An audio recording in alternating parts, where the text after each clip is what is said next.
So hi mga KD, welcome back to my vlog again, and of course nandito tayo ngayon sa Kabatingan Beach Resort and Sandbar dito sa Cauayan, Masbate. And syempre this is my second time na pumunta dito and hindi ako nagsasawa dahil sobrang ganda dito, nakaka-amaze yung place, nakaka-relax. And syempre napakaraming puno ng nyug or coconut dito kaya sobrang nakaka-relax, mahangin. Kaya tara, ano pang hinihintay nyo, samahan nyo ako at bisitahin natin itong napakagandang Kabatingan Beach Resort and Sandbar. Let's go!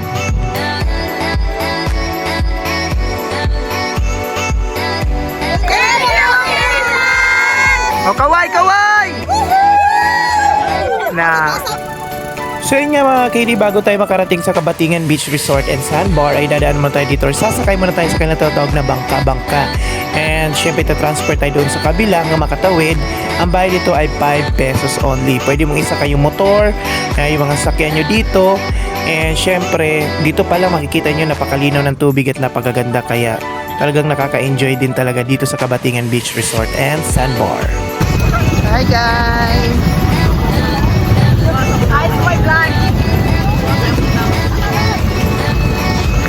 Yes, nakababa na kami sa sa Paro-Paro. Sa ano? Tunda-tunda.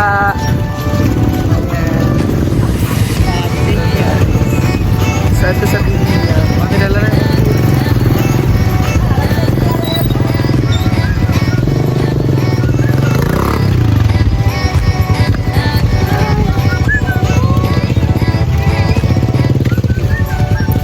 Oh, punya nana dra si kuan.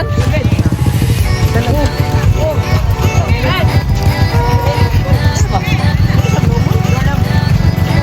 Sidecar ba yun?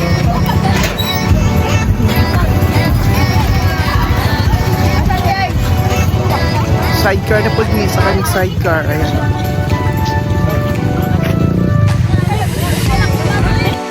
So yun nga mga KD, nakarating na tayo sa Kabatingan Beach Resort and Sandbar. And of course, nagpalipad agad ako ng drone dito kasi ang purpose ko is to vlog. And of course, syempre, birthday ng aking pamangkin kaya kami nandito to celebrate.